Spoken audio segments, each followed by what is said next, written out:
कक्षा 6 प्रश्नावली 5.3 प्रश्न नंबर पहला प्रश्न है इसके अंदर निम्नलिखित को सुमेलित कीजिए। यहाँ पर ए में यहाँ पर कुछ नाम दिए हुए हैं, सामने जो है इनकी प्रॉपर्टीज दी हुई है, उससे हमें इनको मिलाना है। तो ये होता है आपके ऋजु कोण। ऋजु कोण का मतलब होता है कि 180 डिग्री का जो कोण होता है वो ऋजु कोण कहलाता है।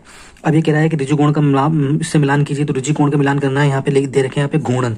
घूर्णन का मतलब जो है वो आपकी घूर्णन का मतलब क्या होता है कि जो घड़ी की जो सुई होती है, जो घड़ी के रूप में जो हमारे कोण होते हैं, जो हमारा पूरा 360 डिग्री का एंगल होता है, तो उसको हम जैसे 4 भागों के अंदर बांट लेते हैं। तो 4 भाग का मतलब जो 360 डिग्री का हमारे कोण है उसको 4 भागों के अंदर बांट लिया तो 90 डिग्री के 4 टुकड़े इसके अंदर हो जाते हैं। तो एक घूर्णन का मतलब है कि यहाँ से शुरू करके वापस पूरा घूम लेना। तो एक घूर्णन का मतलब तो हो जाता है आपके 360 डिग्री। तो 300 ये पूरी हमारे 360 डिग्री का कोण है, इसके 4 टुकड़े कर लिए तो ये 4 टुकड़े हो जाते हैं 90 डिग्री के 4 टुकड़े, यानी कि 90 डिग्री का मतलब है 1/4। तो एक गुणन का मतलब है 3/60 और 1/4 का मतलब इसका चौथा भाग हो गया, यानी कि 90 डिग्री। तो इसको ध्यान में रखते हुए हम इसको यहाँ पर हल करते हैं। तो ऋजु कोण का मतलब हो गया आपके 180 डिग्री। 180 डिग्री का मतलब हो गया ये आधा मतलब 90 और 90 2।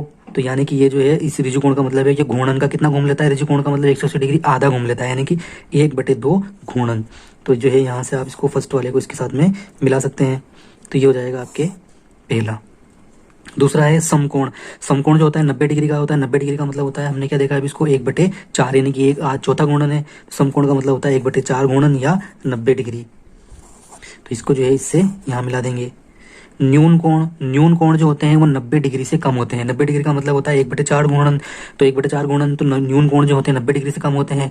तो जो न्यून जो घूर्णन भी होगा उसका 90 डिग्री यानी कि 1/4 गुणन से कम होगा। तो न्यून कोण का जो घूर्णन होगा वो न्यून 1/4 गुणन से कम होगा। अधिक कोण जो होते हैं वो 90 डिग्री से अधिक, यानी कि 90 डिग्री से ज्यादा और 180 डिग्री से कम, यानी कि 90 से 180 के बीच 90 डिग्री से ज्यादा होते हैं, 180 डिग्री से कम होते हैं। तो यानी कि वो जो है 1/4 गुणन जो होता है उस 1/4 गुणन से ज्यादा होते हैं और ऋजु कोण यानी कि 180 डिग्री 1/2 गुणन से कम होते हैं। तो इसको हम सी से मिला देंगे। प्रतिवर्ती कोण जो होते हैं वो 180 डिग्री से ज्यादा जो कोण होते हैं उन कोणों को जो है प्रतिवर्ती या रिफ्लेक्स एंगल कहा जाता है। और 180 घूमने का मतलब है 1/2 घूर्णन। तो एक प्रतिवर्ती बनाने का मतलब है कि ये 2 घूर्णन से अधिक घूमेगा। तो इसको हम बी वाले से मिला देते हैं। तो ये हमारा जो है पूरा हो गया। अब दूसरा प्रश्न है इसका, यहाँ पर कोणों के नाम लिखने हैं। तो कोणों के नाम जो है वो प्रश्न नंबर 2 है, निम्न में से प्रत्येक कोण को समकोण, ऋजु कोण, न्यून कोण, अधिक कोण में परिवर्तित कीजिए या उनके नाम लिखिए। तो हम पहले समझ लेते हैं। समकोण का मतलब होता है 90 डिग्री का कोण। ऋजु कोण का मतलब होता है आपके 180 डिग्री। न्यून कोण का मतलब होता है आपके जो है 90 से कम, 90 डिग्री से कम। और अधिक कोण का मतलब होता है 90 डिग्री से अधिक। इनको हमको देखकर ही समझना है। अब यहाँ पर हम देखते हैं कि ये जो एंगल यहाँ पर बन रहा है ये क्योंकि छोटा है, 90 डिग्री का बनता तो पूरा सीधा बनता। तो ये कोण कैसा बन रहा है, 90 डिग्री से कम का बन रहा है। तो इसको हम जो ए वाले को नाम दे सकते हैं यहाँ पे न्यून कोण। दूसरा ये देखिए यहाँ पे बी वाला जो है 90 डिग्री का कोण बनता तो बिल्कुल सीधा हो जाता है यहाँ पे। तो ये 90 डिग्री से ज्यादा का बन रहा है लेकिन सीधी लाइन यानी कि 180 से कम बन रहा है। तो इस वाले कोण को हम बोलते हैं यहाँ पर अधिक कोण। फिर तीसरा है सी वाला। अब यहाँ पर ये पूरा एंगल स्ट्रेट लाइन है और यहाँ पर ये कोण बन रहा है। तो ये वाले कोण को हम देखें तो ये पूरा जो है 90 डिग्री का बन रहा है। तो इसको हम बोलेंगे समकोण।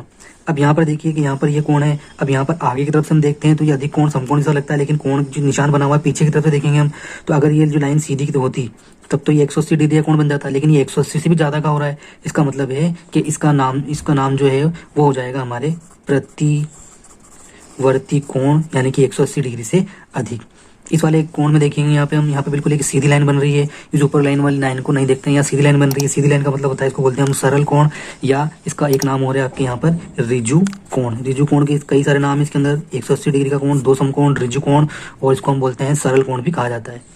अब यहाँ पर देखेंगे हम कि यहाँ पर जो 2 कोण बन रहे हैं ये दोनों कोण जो है किसे बन रहे हैं आपके यहाँ पे 90 डिग्री से कम के बन रहे हैं। तो इन दोनों कोणों का नाम जो है आपके न्यून कोण होगा क्योंकि ये 90 डिग्री से कम है।